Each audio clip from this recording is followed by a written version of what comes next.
오늘 창세기 12장을 통해서 아브라함의 여정을 통한 교훈이라는 제목으로 같이 창세기의 말씀 강해를 이어가도록 하겠습니다. 오늘은 서론의 말씀을 보고 본론에 가서 전체를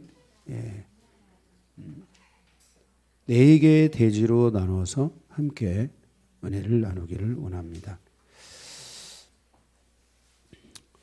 오늘 서론은 지난 시간에 봤던 말씀 가운데 여러분들이 좀 더 확증하고 또 더 여러분들이 좀 나름대로 그림을 그렸으면 좋겠다.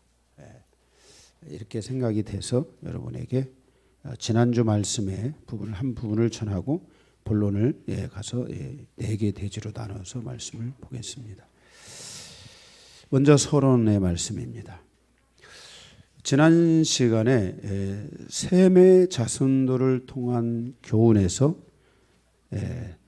3개의 대지로 나눠서 3개의 소대지로 나눠서 함께 말씀을 본 적이 있습니다. 오늘 또 제가 이 화이트보드를 좀 통해서 여러분들이 이 말씀이 좀 이해하기가 어렵기 때문에 화이트보드를 여러분들에게 설명하면 좀 더 훨씬 쉬울 거라고 생각됩니다. 그래서 좀 사용을 해서 여러분들의 이해를 돕도록 하겠습니다.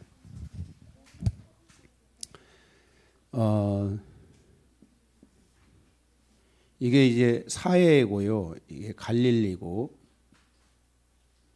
이게 이쪽에 지중해가 있고 이쪽에 이쪽에 이제 나라들이 이렇게 여기가 요르단이죠. 지금 현재 요르단이라는 나라가 이렇게 있고 갈릴리 바로 위쪽에 여기에 시리아라는 나라가 있어요. 여러분 시리아 아시죠? 지금 내전으로 계속 어려움을 겪으면서 시리아 사람들의 그 내용이 나왔죠. 전쟁만 그쳤으면 좋겠다. 이렇게 말할 정도로 이 우회로 터키가 있고 이쪽에 이 지중해의 중간 정도의 그리스가 이쪽에 있습니다. 이쪽에 그리스가 있고 그리스는 문명의 그 시작이다, 발달이다. 우리가 그리스 신화에 그렇게 나오잖아요. 그것은 결국 뭐냐면은 이쪽에 퍼져 있는 이제 유럽을 중심으로 그러한 신화가 만들어져 있고 그리스는 오늘 이 창세기의 말씀을 통해서 듣고 보면 그리스는 유럽의 그 어떤 번성의 그 출발점과 같다라고 할 수 있겠습니다. 그래서 야벳 족속에 의해서 이쪽이 번성이 됐고 오늘 우리가 서론에서 잠깐 보려고 하는 부분은 셈족에 대한 것입니다. 셈의 아들이 있었는데 그 셈의 아들이 다 민족과 그 나라와 백성을 이루어서 번성하게 됩니다.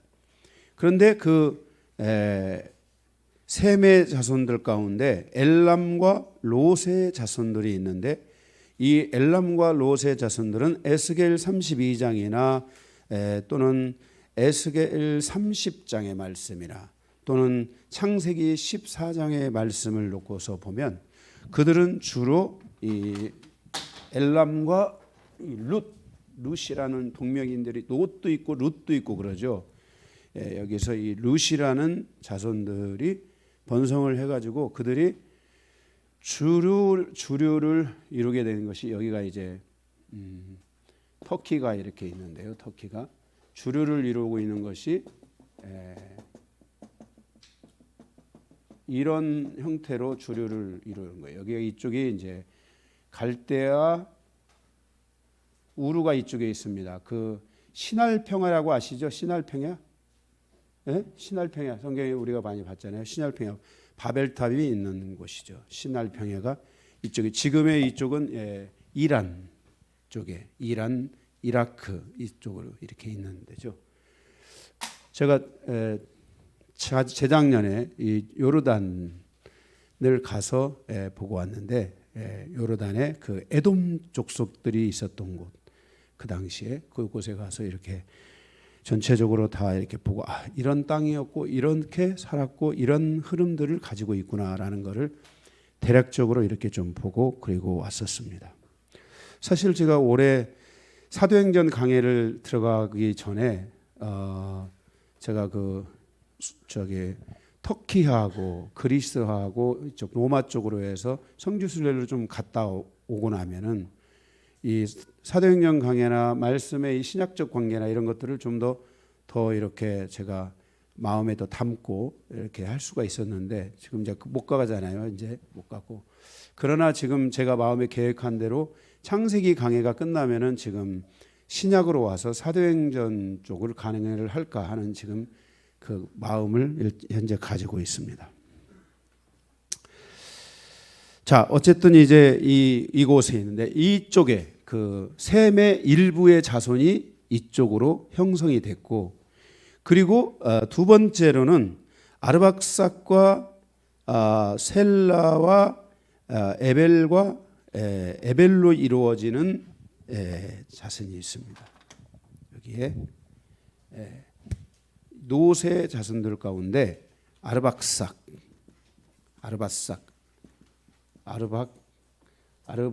이거 어렵더라고요. 기억이네요. 아르박삭에서 그 다음에 셀라 그 다음에 예벨이라는 이 사람들이 있는데, 이들의 이 에벨에게는 두 명의 자녀가 있었습니다. 작은 아들이 욕단이라는 작은 아들이 있었고, 그 다음에 벨렉이라는 큰 아들이 있었습니다. 두 번째 우리가 이 셈족에서 봤던 것 중에 하나가 뭐냐면은 바로 이 아르박삭으로 셀라로 에벨로 그리고 이 욕단으로 이어진 이 자손들이 창세기에서 인류가 번성해가는 과정에서 그 자손들이 이들이 이쪽에 그 우랄 산맥이라는 곳이 이쪽에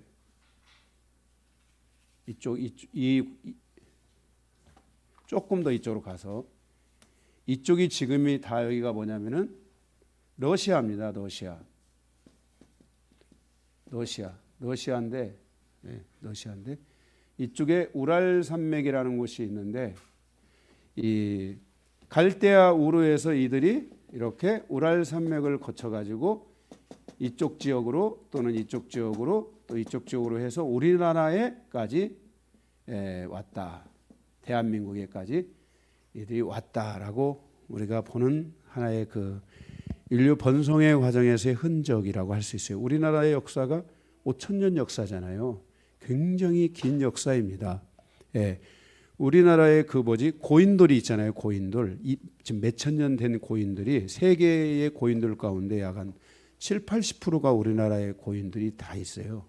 뭐 영국에도 있고 이런 세계 곳곳에 있지만은 우리나라에 있는 것이 훨씬 양이 더 많고 오래되고 그런 부분들이 있습니다. 그래서 이렇게 번성을 했고, 그 다음에 세 번째로는 이 벨라의 자손들이 에스겔 30장이나 이런 데 보면은 그 니므롯이 셈족과 함께 연합해서 바벨탑을 시작할 때 이 벨렉이라는 자손이 갈대아 우르에서 이 정도의 하란이라는 곳을 거쳐 가지고 이쪽을 통해서 어디로 오냐면은 바로 여기가 무슨 땅이냐면은 우리가 잘 아는 무슨 땅?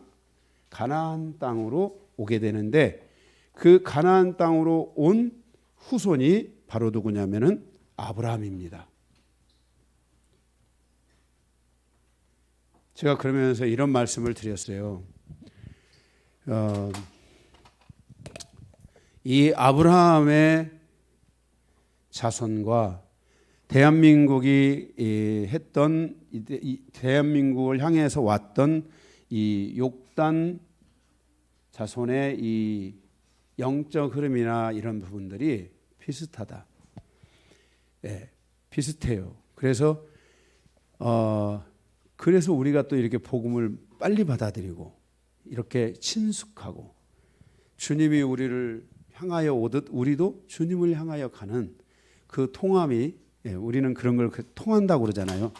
그런 통함이 있었지 않나, 우리는 이렇게 보면서 하나님이 우리 대한민국에 주신 이 하나님의 이 거룩한 장막, 이 하나님과 함께하는 이 영광, 세계에 많은 사람들이 있지만 한국 사람들처럼 하나님이 많이 만나주고, 저도 하나님을 정말 만났던 사람 중에 한 사람인데, 만나주고 함께 해주고 마음을 풀어주고 새롭게 하고 회복시켜주고 하는 이런 일들이 진짜 많지 않습니다. 그런데 하나님께서 이런 놀라운 역사들 가운데 함께해 주셨다라고 이렇게 믿고, 어떻게 보면 복음은 일본이라든지, 일본이 복음이 들어온 지가 한 400년 정도 됐어요. 몇백 년 된 걸로 알고 있어요. 제가 400년까지 될지는 모르는데 3, 400년 됐어요. 우리나라는 배가는 3, 40년 된 거, 50년 정도 됐잖아요. 그리고 중국 같은 데도 복음이 굉장히 오래전에 복음이 내려왔어요. 그런데도 이 복음의, 아시아권의 복음의 선두주자는 한국이 감당하고 있잖아요. 그런 이유들은 바로 이러한 영적 흐름들이 존재했기 때문이 아닌가, 우리가 이렇게 생각하고, 다른 나라들, 이런 모든 나라들이 하나의 어떤 무력과 이런 어떤 싸움과 전쟁의 과정에서 이 복음을 일본도 그래요. 일본의 복음 자체가 이 야쿠자들의 그 싸움과 이런 것들에 연루되어 있는 것들이에요. 그런데 우리나라의 복음은 싸움을 통해서 온 게 아니라 피 흘림, 순교의 역사를 통해서 우리나라에 복음이 들어온 거거든요. 이 싸움의 전쟁터와 고통의 현장에서도 그때 싸운 것이 아니라, 대항하고 싸운 게 아니라 피 흘림을 선택했고, 그 우리의 믿음의 길은 헌신과 희생과 피 흘림과 같은 예수님의 그러한 발자취를 따라서 우리나라에게 이 복음이 들어왔다는 거예요.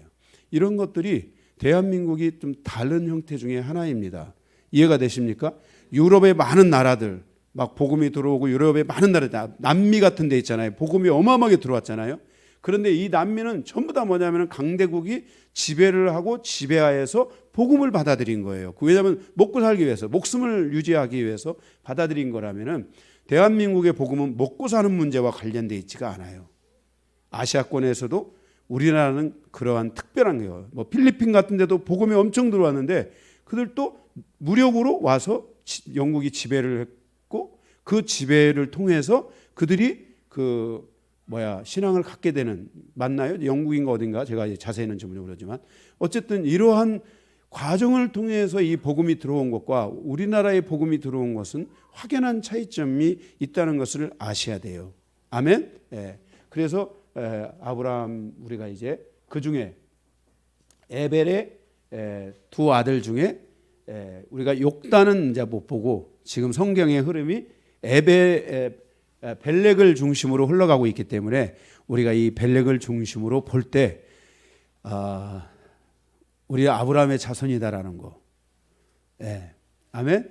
우리도 에벨의 자손이라는 거, 같은 그 영적인 흐름이 같이 흐르고 있고, 이런 것들을 여러분들이 가지고 여러분의 정체성을 더 분명하게 하고 확고히 하면서 이 말씀의 은혜를 받으면 큰 은혜가 될 것이라고 믿습니다. 오늘 창세기 12장은 욕단의 형인 벨렉의 자손들 가운데 아브라함이 가나안에 정착하여 새로운 민족을 형성해가는 과정이라고 할 수 있겠습니다. 그런데 오늘 창세기 12장을 우리가 읽어보면은 여러 가지 말이, 이 문장이나 이런 말들이 여러 가지 좀 이렇게 정확하지 않은 것들이 참 많습니다. 특별히 10절에서부터 20절까지 이 아브라함이 이제 애굽에 가는 과정에서 뭔가 이 내용들이 끊어지는 것 같고, 뭔가 이렇게 자세히 보면은 맞는 것 같은데 안 맞는, 뭔가 그 어떤 공간이 있는 것 같은 이런 부분들이 우리가 좀 말씀이 좀 있습니다. 그래서 이런 것들을 함께 오늘 풀어가면서 오늘 은혜를 받기를 원합니다. 그래서 오늘 창세기 12장의 말씀은 아브라함의 여정을 통한 교훈, 이렇게 보도록 하겠습니다. 오늘 아브라함이 12장에 창세기 12장에 4개의 여정이 있는데 이 4개의 여정이 주는 교훈이 무엇인지 우리가 함께 살펴보도록 하겠습니다. 첫 번째입니다. 1번.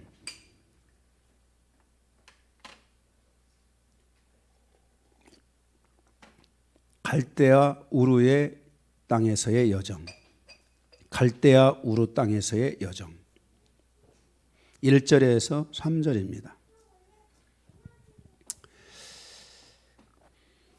이 1절에서 3절에 대한 내용이 사도행전 7장 2절에서 3절에 이렇게 말씀하고 있습니다.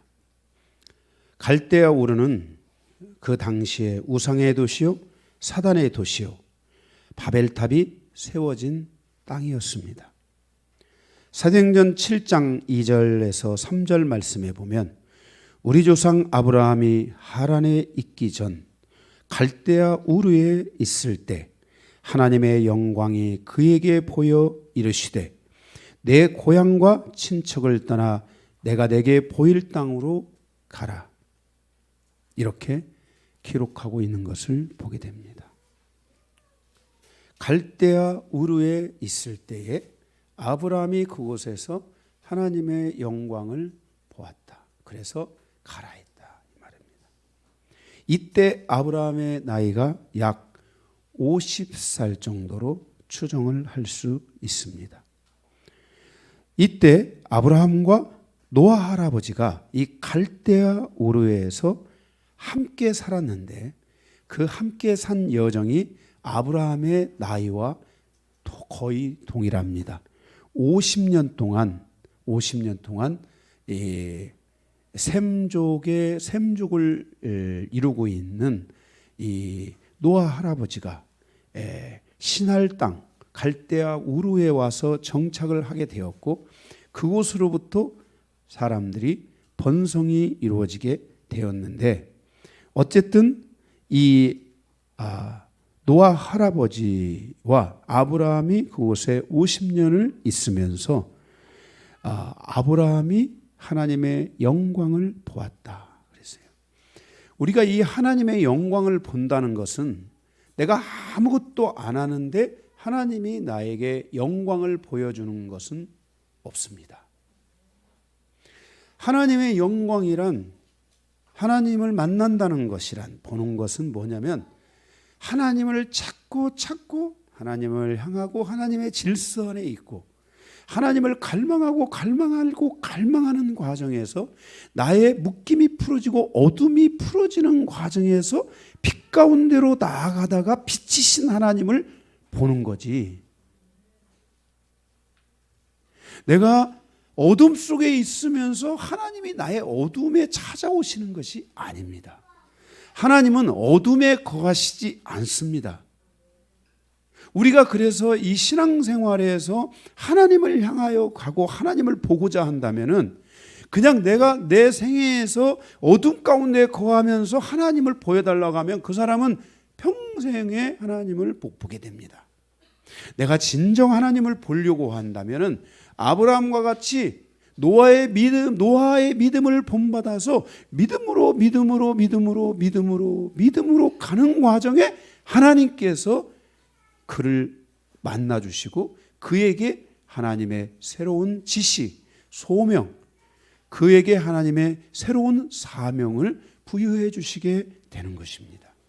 그래서 여러분들이 기도를 시작하신 분들은 기도의 끈을 여러분들이 계속 가지며 가야 됩니다. 누구를 위해서? 첫째는 나를 위해서 그렇지만 또 하나는 나의 가문을 위해, 내 자녀들을 위해 이 기도의 끈을 놓으면 절대로 안 됩니다. 하나님의 역사는 누구를 통해서 어떻게 이루어질지는 아무도 모릅니다. 그래서 우리가 하나님을 향한 이 믿음의 여정이 계속되어져야 된다라는 것입니다. 제가 하나님을 만났을 때 제가 저쪽 지하 교회에서 지하에 그 한 10평 되나 그 남짓한 그 곳에서 제가 거기서 정말 목숨을 걸고 기도했습니다. 여러분들이 제가 기도한 거를 모릅니다. 밤새도록 기도를 했습니다. 제가 그때 세차장을 좀 할 때잖아요. 얼마나 피곤합니까? 그런데도 밤에 와서 기도를 죽기 위해서 기도를 했기 때문에 하나도 졸리지 않았고 자고 싶은 생각이 없었습니다. 하나님이 재워주시면 자는 거예요. 기도하다가 지쳐서 떨어져서 자는 것이 거의 그게 매일의 일상이었어요. 그렇게 하나님을 향하여 가고 가는 이 여정이 있어야 됩니다. 여기 우리 성도님들 가운데 여기 우리 앞에 계시는 양집사님이나 우리 여기 김봉찬 집사님이나 저 만나가지고 얼마나 주님을 향해서 그렇게 갔습니까? 그 결과가 오늘의 이만큼의 인 거거든요, 이게. 그러니까 내가 어떤 과정이 없이 어떤 결과, 만약에 그런 시간을 안 가졌다면 아마 우리 벌써 양 집사님은 또 다시 막 세상으로 또 뛰쳐나가가지고 여기가 저 싸움에 초막 셋을 짓고 하나는 나를 위해, 하나는 정길자를 위해, 하나는 지혁이와 준혁이를 위해 아마 이렇게 살 수 있는데 주님과 어쨌든 그 기도했던 시간에 대한 그 은혜 이런 것들로 인해서 주님을 향해서 오는 이런 모습이 있지 않은가. 양집사님 제가 옛날에 기도할 때 보면 막 얼마나 울면서 기도했는지 아마 양집사님의 인생사에 그렇게 간절하게 눈물을 흘리며 무릎 꿇고 엎드려 그렇게 기도한 적은 아마 없을 거예요. 그죠? 없다고 그러잖아요. 그렇게 기도를 했던 적들이 있어요. 더 해야 되겠지만 어쨌든 아브라함이 그렇게 하나님의 영광을 보는데 여기에 대해서 느헤미야라고 하는 선지자가 이렇게 말했습니다. 느헤미야 9장 7절에서 8절에 보면 그의 마음이 주 앞에서 충성됨을 보시고 그와 더불어 언약을 세우셨다라고 말씀합니다. 히브리어 원문에는 이것에 대하여 뭐라고 나와 있냐면 그 마음의 본질을 보았다. 아브라함의 마음의 본질을 하나님이 보았다. 그래서 그 앞에 충성함이란 하나님을 믿는 확실함, 신실함, 견고한 믿음을 보았다라는 거예요. 그러니까 갈대아 우르에 있을 때에 하나님이 아브라함에게서 뭘 봤냐면은 노아 할아버지로부터 믿음을 이어받아 가지고 그 믿음이 중요하다는 것을 알고 그것을 자기의 것으로 가져와서 그가 그곳에서 견고한 믿음, 확실한 믿음, 신실한 믿음을 가지고 하나님만을 바라보았다. 그러던 가운데 그가 하나님의 영광을 보았고 하나님께서 그래서 말씀하시기를 너는 너의 그 고향 친척 아버지의 집을 떠나 너는 내가 지시하는 땅으로 가라 해서 그 가라고 명령하신 여정이 바로 어디냐면 가나안 땅이었다라는 것입니다. 그래서 하나님이 아브라함에게 가나안 땅을 주시게 되는 것입니다. 하나님께 대한 믿음이 흔들림이 없었다는 것입니다. 세상에 어떤 공격과 어떤 어려움이 찾아와도 하나님을 향한 아브라함의 믿음을 흔들 수 없었다는 것입니다. 아브라함은 이미 갈대아 우르로부터 그 믿음을 인정받은 것입니다. 그래서 하나님은 사단의 권자가 있는 갈대아 우르 즉 아수르와 바벨론이 있는 곳으로부터 아브라함을 불러내어 가나안 땅으로 인도하여 주신 것입니다. 하나님께서 아브라함을 불러내신 것처럼 그리고 그를 믿음 안에 보존하신 것처럼 우리가 믿음으로 살고 믿음의 견고한 사람이 된다면 하나님은 우리를 보존하고 우리의 가정과 우리의 삶을 보존하고 하나님의 계획 안에서 우리를 인도하여 주실 것을 믿습니다. 그러므로 우리의 바라는 것은 먼저 그의 나라와 그의 의를 구하는 신앙이 있어야 되고, 그러한 신앙을 통해 하나님과의 밀접한 관계가 만들어지기만 한다면 모든 우주 만물을 통치하시고 세계의 모든 것들을 다스리고 인도하시는 것이 다 하나님의 손안에 있는데, 하나님께서 그들의 편에 계셔서, 그 의인들의 편에 계셔서 그들을 붙들어 주시고 인도하여 주신다라는 것을 오늘 아브라함의 생애의 첫 번째 여정을 통해서 우리에게 가르쳐주고 있다는 것입니다. 그러므로 여러분이 오늘 얻은 믿음이 얼마나 중요한 믿음인지, 그것이 아브라함과 같이 여러분의 이 땅에서의 여러분의 가문이 번성하는 길이고, 여러분의 가문이 언젠가 찌그러들고 사라지고 없어지는 것이 아니라 하나님 앞에 빛나는 가문으로 세워지는 놀라운 여정이 될 것이라는 것을 믿고, 오늘 여러분도 하나님께 집중하는 성도들이 되시기를 주님의 이름으로 축복합니다.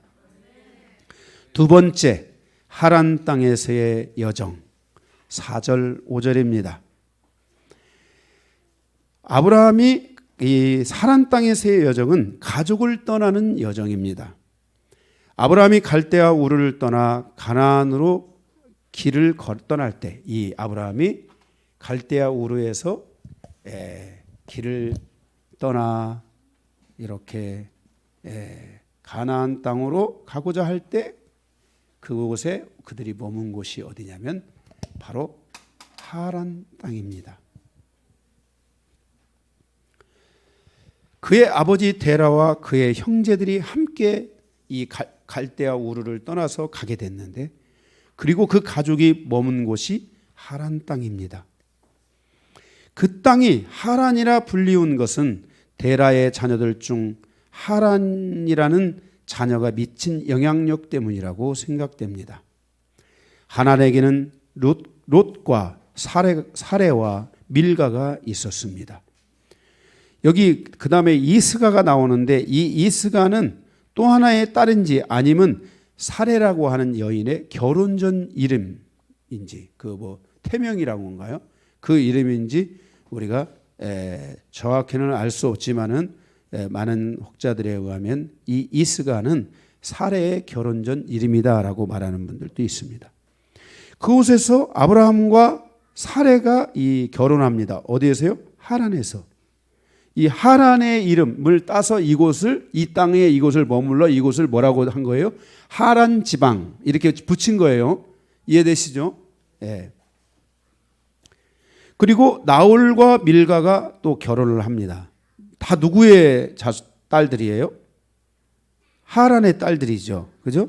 예. 결혼을 합니다. 그리고 아브라함과 사레와 롯을 제외한 남은 식구들은 하란에 머물게 됩니다. 훗날 아브라함이 이삭의 아내를 얻기 위하여 나홀의 성으로 그의 종을 보내고 리브가와 결혼을 하게 됩니다. 여기 이 나홀 성은 바로 이 하란의 형제잖아요. 이 하란의 그 옆에 나홀이라는 성을 이렇게 세워서 번성을 하게 된 거예요. 이해되셨죠? 예. 그리고 그 나홀 성에 살았던 리브가가 훗날에 야곱의 아내를 얻도록 하기 위해서 다시 그 삼촌이 있는 라반의 집 나홀 성으로 보내게 되죠. 그리고 그곳에서 야곱은 4명의 아내를 얻게 되고 12명의 자녀를 얻게 됩니다. 바로 이 하란은 아브라함이 그의 아내 사레를 얻었던 곳이고, 새로운 이제 가정을 통해 출발을 하는 그러한 역할을 했던 곳이 바로 이 하란이고, 이곳에서 아브라함의 아들 이삭의 아내를 얻었고, 이곳에서 이삭의 아들인 야곱의 아내를 얻은 곳이 바로 이곳이 하란입니다. 하란을 통해서 믿음의 전진기지로 삼게 되었고, 믿음의 후손들을 만들어 가게 하셨습니다.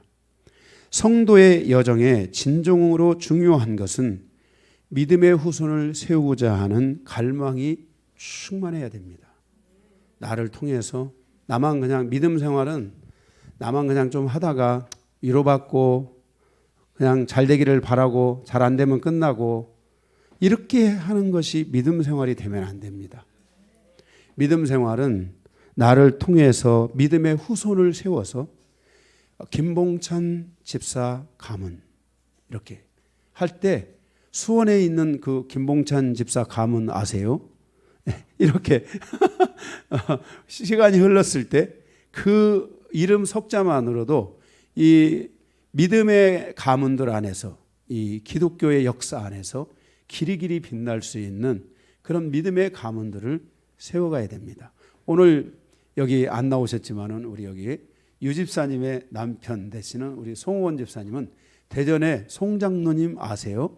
예, 그 송 장로님 가문 분이 우리 교회 지금 나와 계시는 거죠. 네. 그래서 이렇게 이 가정은 1월 1일 날 가족 모임이 있는데 약 150명의 기독교인들이 모여요. 가족들이. 그래서 가족 모임에 막 뭐 중창 뭐 발표도 하고 이런 거 하더라고요. 하도 가족이 많으니까 큰 홀을 얻어가지고 아마 올해는 못 모였을 거라고 생각하는데 코로나 때문에 예, 이렇게 믿음의 가문들이 생겨지고 그 하나님이 그들 가문 안에 어마어마하게 많은 축복과 역사를 베풀어 주시는 거예요. 예, 그죠? 이런 것들을 여러분들이 기억하고 여러분이 이렇게 믿음의 가문을 이루고자 하는 우리 교회에 하나님이 이 땅에 세우신 것은 그 소명을 분명하게 하나님이 주신 거예요. 여러분들이 그런 길을 가야 돼요. 아, 목사님, 저는 내 남편도 아직 제 믿음도 제대로 없고 이런데 그거 걱정하지도 마세요. 그건 다 하나님께 맡기고 하나님이 어떻게 우리의 삶에 역사하고 어떻게 은혜 베푸시고 인도하실지는 아무도 모르는 거야. 오로지 하나님만 아셔. 그러니까 여러분들이 그 믿음을 가지고 계속해서 가기를 주님의 이름으로 축복합니다. 믿음의 자녀들이 남녀를 만날 때, 남자와 여자를 만날 때 세상의 방식인지 하나님의 뜻인지를 분별해야 합니다. 이때 세상의 흐름을 따라 만나고 있다면 그들 남자 여자는 형제 자매는 넘어질 수 있고 그로 인하여 큰 상처를 받을 수도 있습니다. 성도는 믿음의 가정을 이루고자 하는 믿음의 기도가 있어야 합니다. 아무 남자나 아무 여자나 눈에 맞으면 서로 만나서 즐기려고 하는 것을 조심해야 합니다. 우리가 세상은 만만치 않다는 것을 반드시 기억해야 할 것입니다. 우리 인생은 단 한 번밖에 없습니다. 한 번밖에 없는 그 인생의 가치를 스스로가 귀하게 생각하고 스스로 인정하기 시작하고 스스로를 변화시켜서 회복시키고자 하는 이러한 마음의 갈망이 없다면 그 한 번의 인생은 쉽게 지나갑니다. 저는 저의 인생이 이렇게 쉽게 갈 거라고 단 한 번도 생각해 본 적이 없습니다. 그런데 저의 인생도 이렇게 한달음에 달려왔습니다. 나도 봄이야, 너 같은 때가 있었거든. 그 시간이 안 갈 줄 알았어. 그런데 갔어.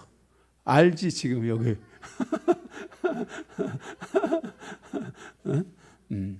이 시간이 가는 거예요. 한 번밖에 없는 인생. 저는 이런 부분들이 여러분에게 중요하게 다가와야 됩니다. 야곱은 하나님의 뜻을 따라 결혼하였고 에서는 하나님의 뜻에서 벗어나 결혼하였습니다.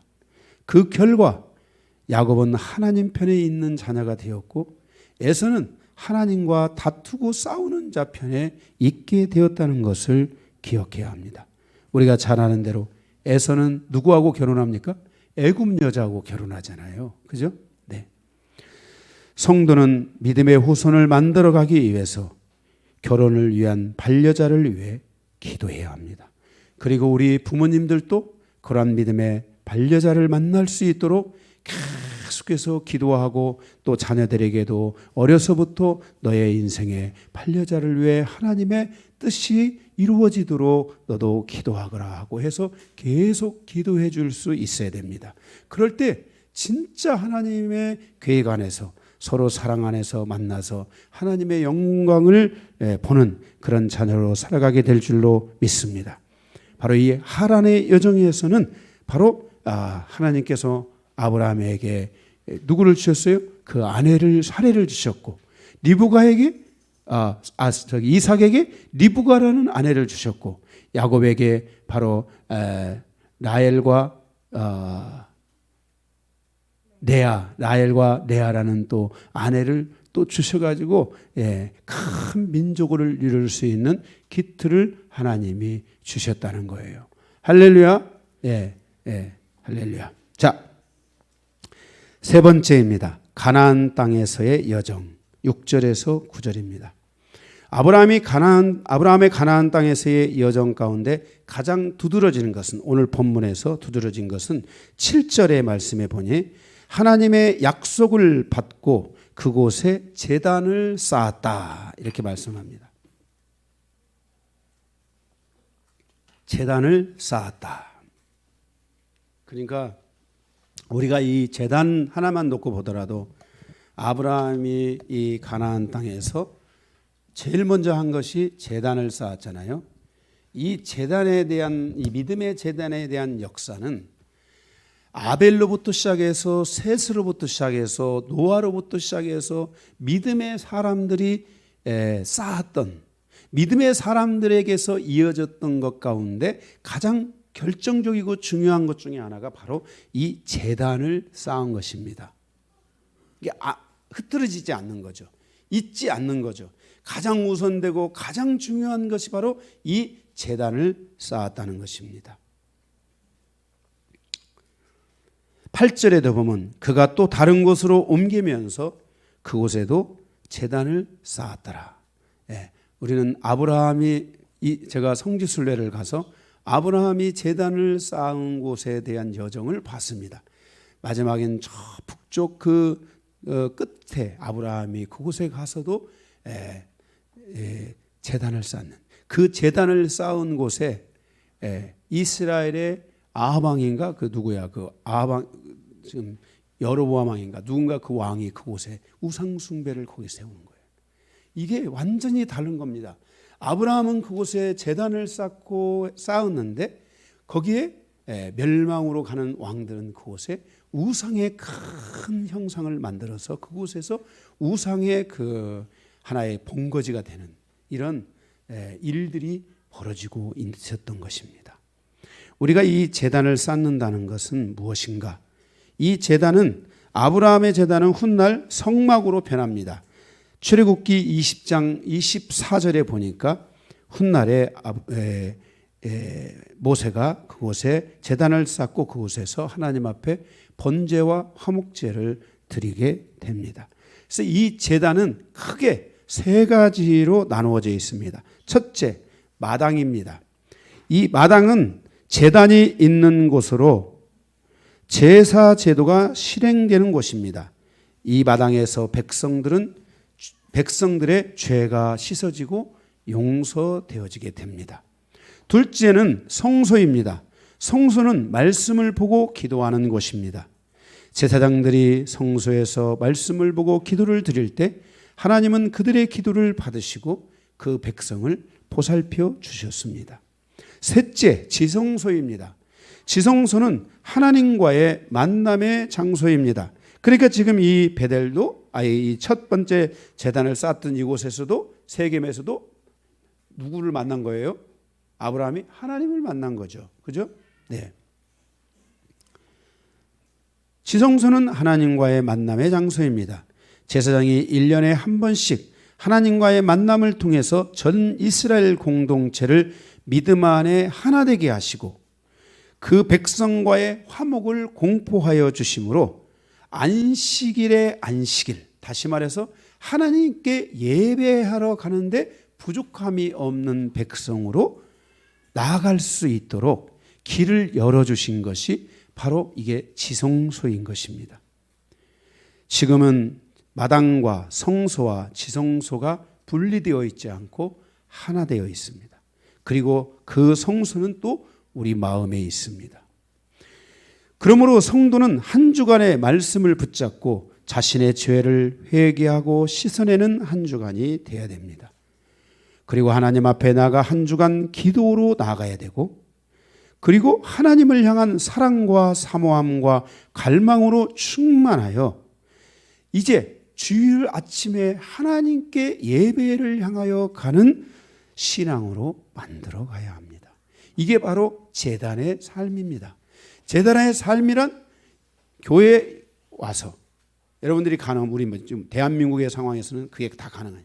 교회 와서 여기서 마당이 돼야 됩니다. 한 주간 계속 마당에서 죄를 아뢰고 하나님 내가 잘못된 것들을 아뢰고 풀어내고 이런 시간들이 있어야 되고, 그리고 그 안에서 또 뭘 해야 돼요? 기도를 하고 가족을 위해 기도하고 일터를 위해 기도하고 하는 기도의 삶을 갖고, 그리고 그 안에서 하나님을 향하여 사랑하는 마음을 다시 회복하고 하나님을 향하여 갈망하고 소망하는 마음을 회복하게 되면 하나님께서 그 다음에 이제 우리를 향하여 예배를 향하여 우리가 올 때 하나님께서 우리의 예배를 향하여 오는 나를 거기서 받으시고, 이 예배를 통해서 하나님이 여러분에게 축복의 메시지, 은혜의 메시지, 삶에 필요한 말씀들, 하나님이 또 한 주간을 살아갈 수 있는 것들, 또 그것이 우리에게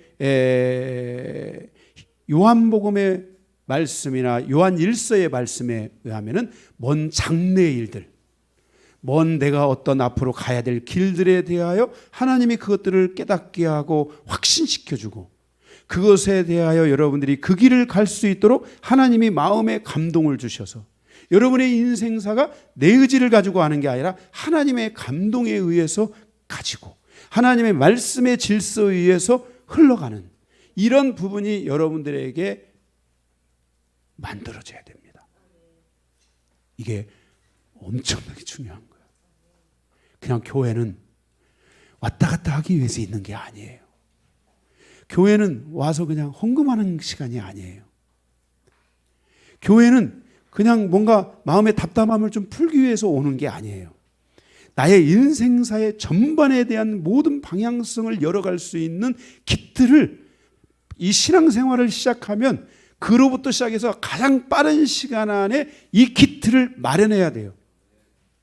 그래서 여러분의 삶이, 여러분의 가정이, 여러분의 일터가 주님의 말씀의 감동과 성령의 감동 안에서, 예배의 감동 안에서 함께 가는 이 여정이 풀어지기만 한다면, 여러분들이 교회에서 기도뿐만 아니라 여러분들이 이제는 가정에서의 기도가 또 강해지게 되고 일터에서의 기도도 강해지기 시작하면서 어디에서 있든지 여러분이 여러분의 삶의 문제와 여러분의 삶의 모든 것들을 주님 앞에 고민하는, 주님 앞에 그것을 자꾸만 풀어가는 이런 은혜들이 있어지게 되는 겁니다. 여기 강요한 목사는 정말 신앙생활을 지금 보니까 그렇게 온 거예요. 이게 하나님의 큰 은혜죠. 그리고 가까이 가다가 하나님이 2006년도에 저를 드디어 제 안에 주님을 향한 갈망이 빛으로 다가갈 때 주님의 빛이 나의 심령에 임하는 은혜가 이루어진 것입니다. 그래서 여러분들은 저만큼 하지 않아도, 여러분들은 저를 통해서 주신 성도잖아요. 여러분들은 조금만 더 하나님 앞에 귀를 기울이면 제가 여러분을 위해 중보도 하고 있고 주님이 여러분을 위해 중보도 하고 있고 여러분들이 또 서로가 가족들이 서로를 위하여 기도하고 있고 이러기 때문에 조금만 여러분들이 집중하게 된다면 여러분의 인생의 문제를 풀어가는데 저는 아무 어려움이 없다고 생각합니다. 그래서 이것만 여러분들에게 풀어지면 여러분들은 이제 악순환의 고리는 끝나는 거예요. 선순환의 고리로 싹 바꿔지기 시작하면서 인생이 하루를 살아가도 재밌고 보람이 있고 의미가 있고 가치가 있는 이런 삶을 여러분들이 살아갈 수 있게 되는 것입니다. 이러한 여정을 통해서 하나님께서 우리에게 주신 가나안 땅은 더욱 견고하여지고 나에게 주신 그 땅을 통해 하나님이 주시는 풍성함과 하나님의 은혜를 누리는 삶을 살아가게 되는 것입니다. 그래서 우리에게 주신 땅이 묶이지 않고 하나님의 영광을 드러내는 땅이 될 수 있게 되는 것입니다. 여러분의 인생사에 주신 가나안 땅, 그곳이 어디입니까? 수원입니까? 어디입니까? 여러분의 그 인생의 여정에서 이 땅이 하나님의 은혜 안에 풍성해지고 그곳에서 하나님의 풍성한 은혜를 거두는 놀라운 역사가 있기를 바랍니다. 제가 그런 말씀 드렸죠.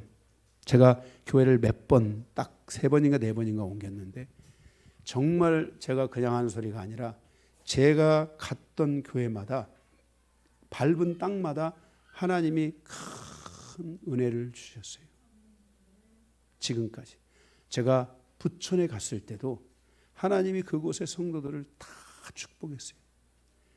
10몇 년을 자녀를 못 낳는 사람이 하나님이 자녀 낳으라고 기도해 주라는 감동을 드려서 방언 막 시작할 때예요. 그때가 방언으로 기도해 주고 싶더라고. 이분들은 방언에 대해 거부 반응이 있는 분인데 막 안수하면서 내가 어떻게 해야 될지도 모르니까 막 안수하면서 방언으로 기도했어요.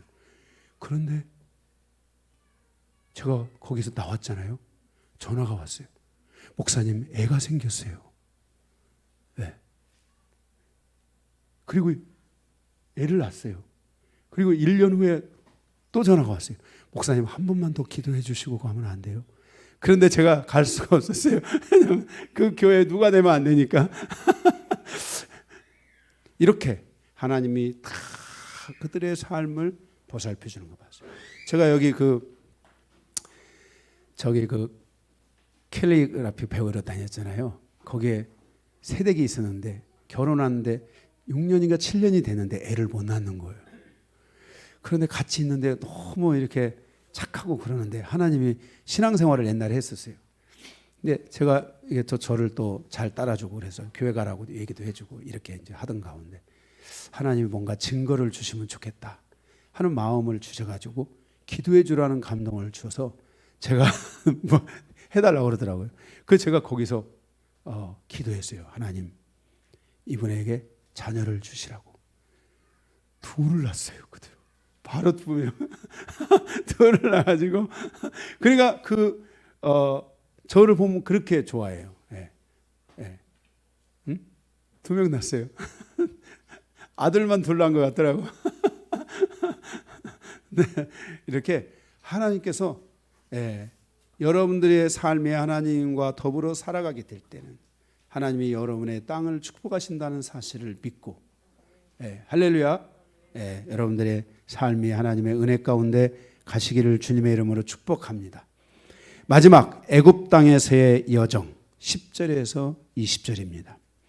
인생사에서 흉년의 때를 잘 넘겨라 라는 것입니다.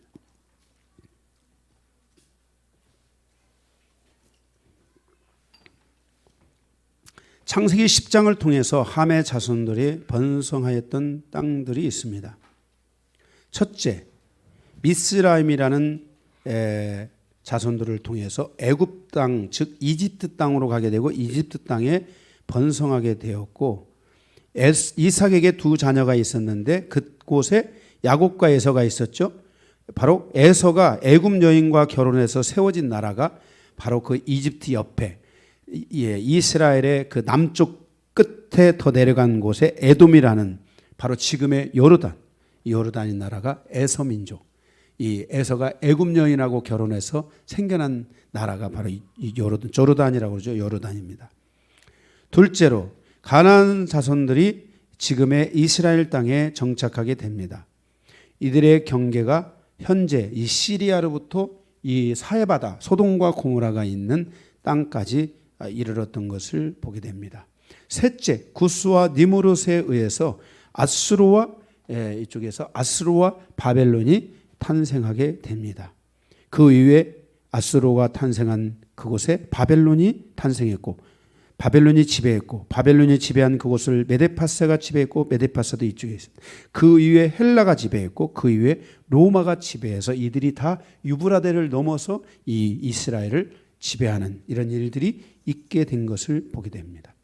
함의 자손들은 그 당시 전체적으로 하나님과 적대적 관계를 이루는 나라들이 된 것을 볼 수 있습니다. 그 당시에 아브라함이 가나안에 도착하여 살던 중 흉년의 때를 맞이했습니다. 왜 그 땅에 흉년이 왔는가? 그것은 영적 전쟁에 대한 예고라고 할 수 있을 것입니다. 왜 하나님은 그 땅에 흉년을 허락하고 있는가? 아브라함은 흉년의 때에 함의 자손 중 미스라임에 의해서 세워진 바로 이쪽 이집트,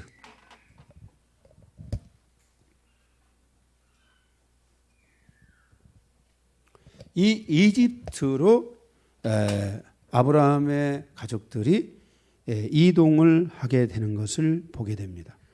애굽은 태양신과 달의 신이 정착한 우상 숭배에 의한 혼합주의에 충만한 도시였습니다. 그 당시 상대 우상 숭배의 도시는 바로 갈대아 우르, 그리고 가나안 땅, 그리고 바로 이 이집트와 같다고 할 수 있습니다. 우리가 잘 아는 그 이집트에 의해서 오리엔트 문명이 이집트 문명인가요? 이 오리엔트 문명이 발달한 그 당시의 이집트는 어마어마한 혼합주의가 존재했고, 그 이집트를 통해서 이쪽 아프리카 지역으로 가보면은 어마어마하게 많은 그 신들이 존재하고 우상 숭배가 존재하고, 정말 여러분들이 뭐 지금도 그러죠. 그런 가운데서도 또 하나님 믿는 사람도 있고, 뭐 무슬림 믿는 사람도 있고, 막 굉장히 다양합니다. 천주교 믿는 사람들도 있고, 그 외에 그런 여러 잡다한 신들, 뭐 달신, 해신, 뭔신, 막 진짜 물신, 하버든 물신까지, 물신, 물이 귀하니까 물신을 해가지고 저기 남아공화국의 그 만델라 대통령만이 이게 물신을 섬기는 10개의 나라인가가 있어요. 그 지역에 10개 나라인가 12개의 나라인가 있는데, 그 나라들 중에서 다 그 물신의 왕이 있었는, 그 물신을 관장하는 그 나라가 왕이에요. 그 나라 왕이 있었는데, 그 중에 그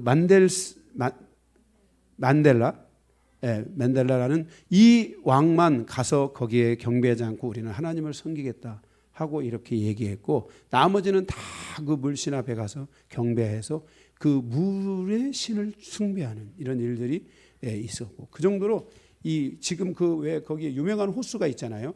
그 호수를 중심으로 그런 이 이집트 이 아프리카 지역에 그런 많은 일들이 일어나고, 근데 어쨌든 바로 그렇게 우상 숭배와 영적 흐름이 굉장히 그 혼합주의와 이런 것들이 굉장히 강한 도시입니다.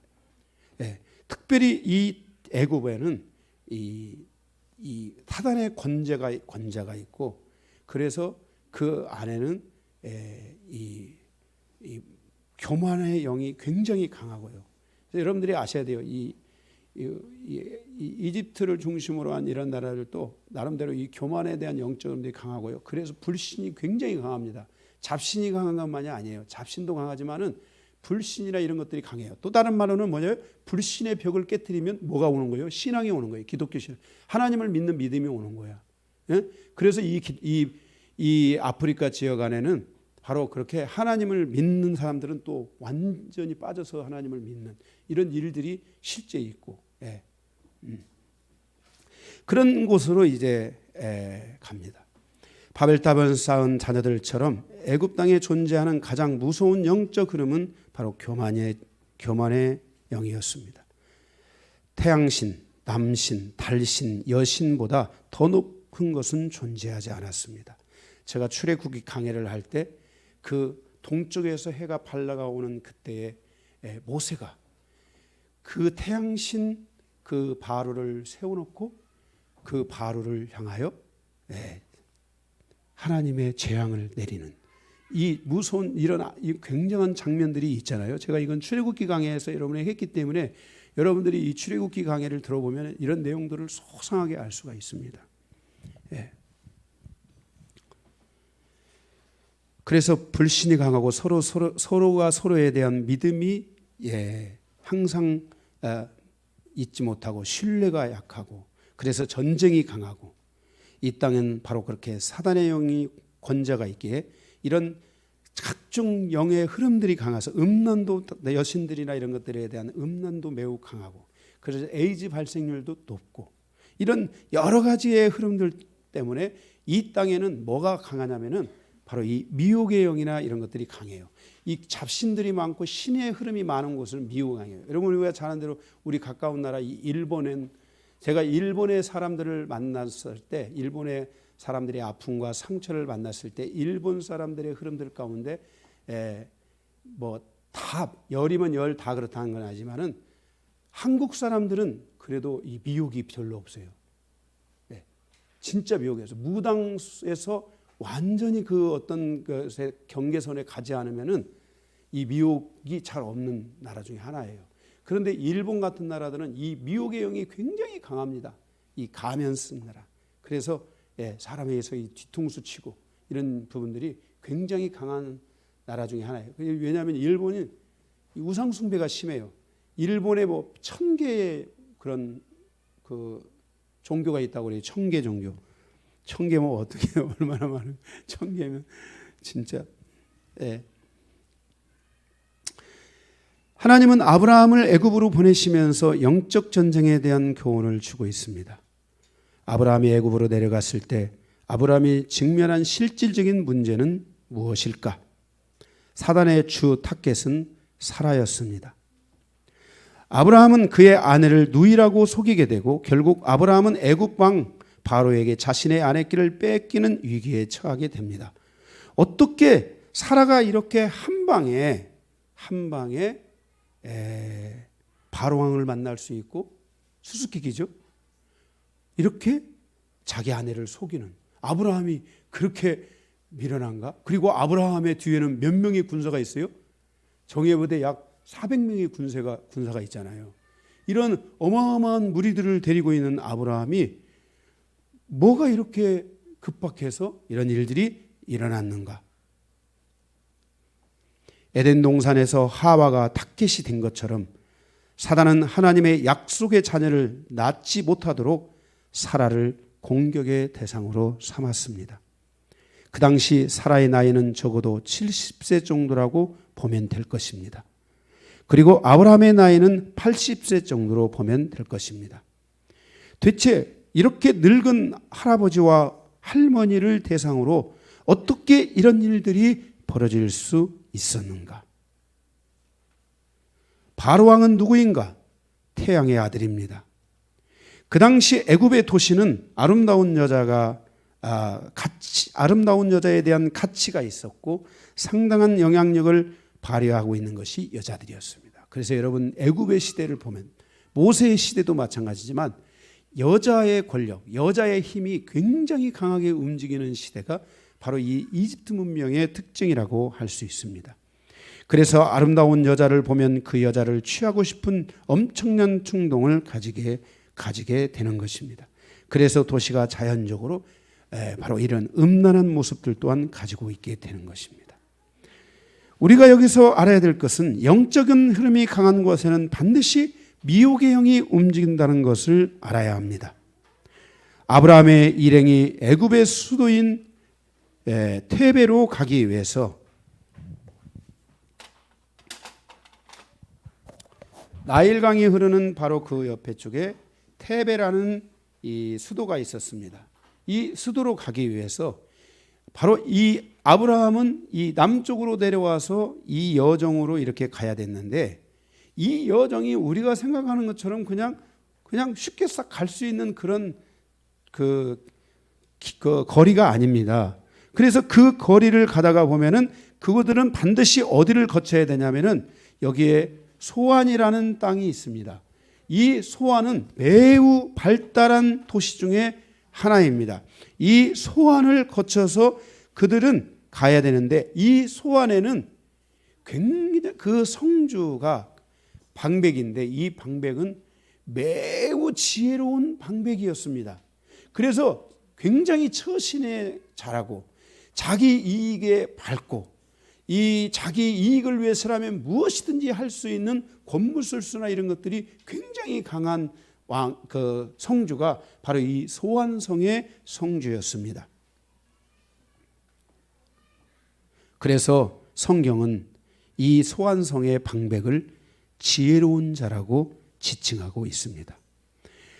아브라함은 애굽 왕으로 가기 위해서 바로 이 소환을 거쳐서 가야 되겠는데, 소환을 거쳐가는 과정에 아브라함은 바로 이 소환성 성주를 만나게 됩니다.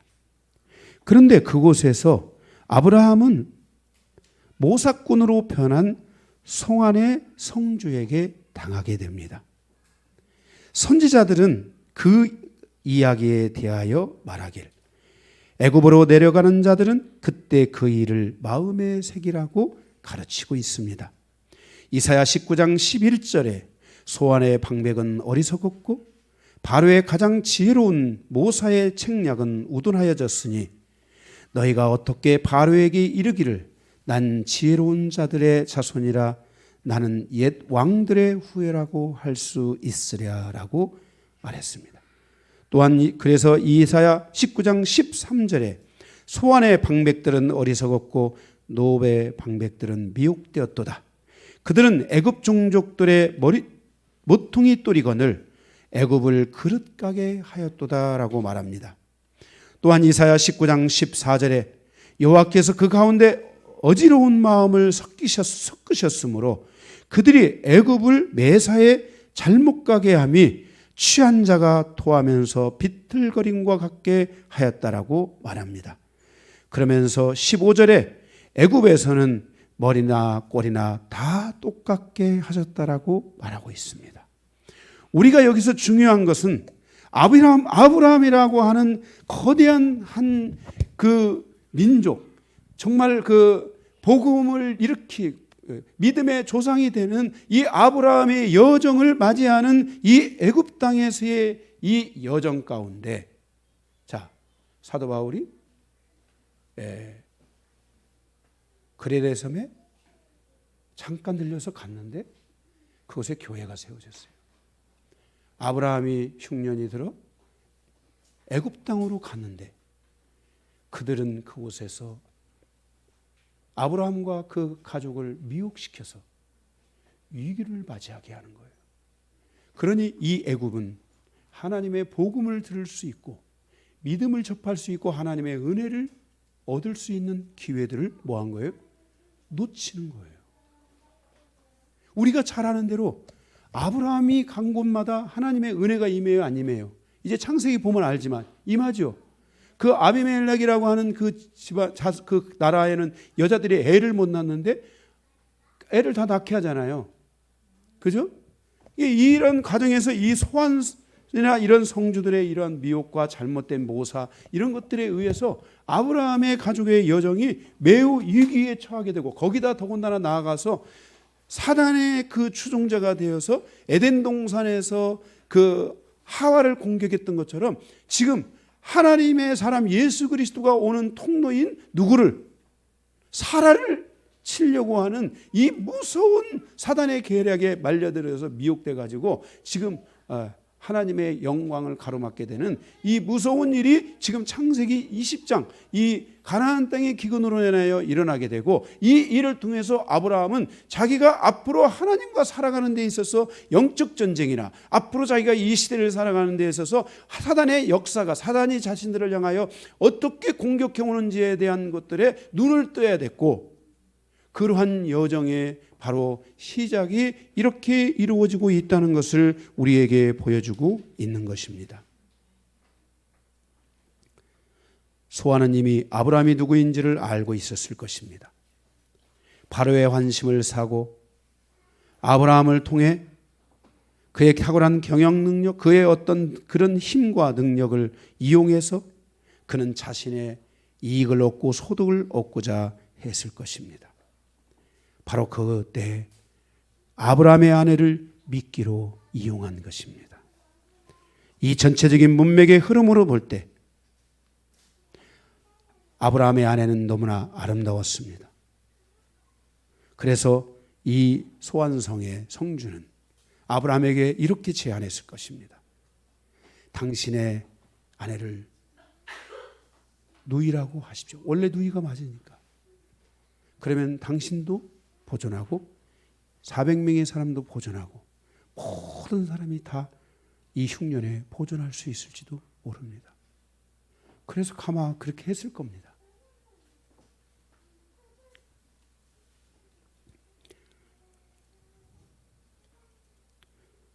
(14절) (15절) 소환성의 성주의 계획대로 모든 일은 순탄하게 진행되는 듯이 보였습니다.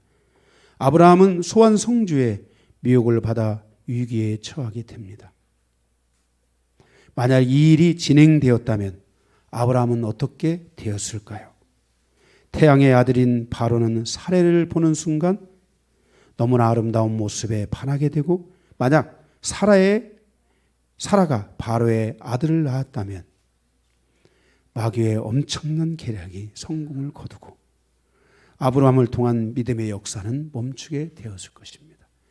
히브리서 시장은 말하길 아브라함도 믿음의 조상이지만 사라도 믿음의 어머니가 되는 것을 보게 됩니다.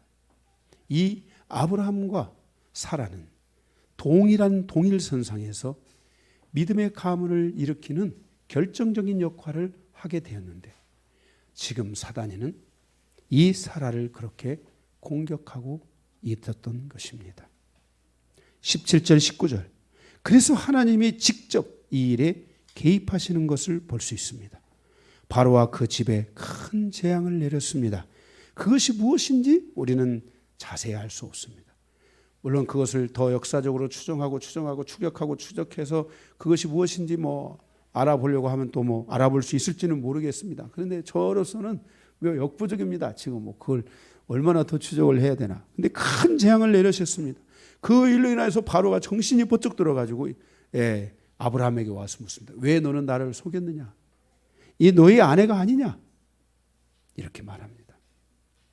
하나님은 모든 어려움과 고통과 인간의 연약함과 특히 의인 아브라함을 공경해서 건져주심으로 위기를 극복하게 하셨습니다. 성도는 어려움 속에서 항상 이 미혹의 영들을 조심해야만 하는 것입니다. 우리의 신앙이 무너지고 모든 것을 잃어버릴 수도 있기 때문에 그렇습니다. 지금 우리가 이 코로나 시즌을 보내며 매주 나와서 하나님 앞에 매일 나와서 기도하고 매주 나와서 예배하고 이런 상황 속에서 있는데, 코로나 시즌이 돼서 어떤 성도들은 예배 나오는 것도 안 나왔으면 하겠습니다. 이런 분들도 생길지도 모르고, 이게 다 사단의 이 미혹을 받고 공격을 받고 이런 일들이 생겨지면 안 되는 것입니다. 더 예배를 나가고 싶어 하고, 제가 처음에는 그러더라고요. 성도들 누구누구 나오지 말라고 그랬는데 성도들이 다 나왔어요. 그래서 제가 당황했던 적이 있어요. 여러분들이 빨리 이것들이 회복되기를 바라고, 예배가 다시 예전처럼 회복되기를 바라고, 하나님 앞에 더 집중하기를 바라고, 이런 여러분의 믿음의 삶의 여정들이 다 이루어져야 됩니다. 잃어버리면 안 되는 것입니다. 이 위기의 순간이 다시 한번 하나님 앞에 더 새롭게 갈 수 있는 과정이 될 줄로 믿습니다. 성도가 언제 어디서든지 미혹의 영에 넘어지지 않으려면 하나님의 말씀에 대한 진리체계가 갖춰져 있어야 됩니다. 진리가 미혹의 영에서 빠지지 않도록 우리를 도와주기 때문에 그렇습니다. 여러분들이 이 어려운 시국을 잘 이겨나가려면 말씀에 조금 더 집중해 보십시오. 말씀 안에 답이 있습니다. 여러분이 어떻게 가야 될지 여러분에게 용기를 주는 것은 말씀입니다. 여러분들이 거기서 힘을 얻고 간다면 여러분들이 이 거친 세상에서 미혹당하거나 넘어지지 않고 다시 용기를 내고 힘을 내서 더 멀리 나아갈 수 있는, 큰 발을 내딜 수 있는 성도로 살아가게 될 줄로 믿습니다. 말씀 끝입니다.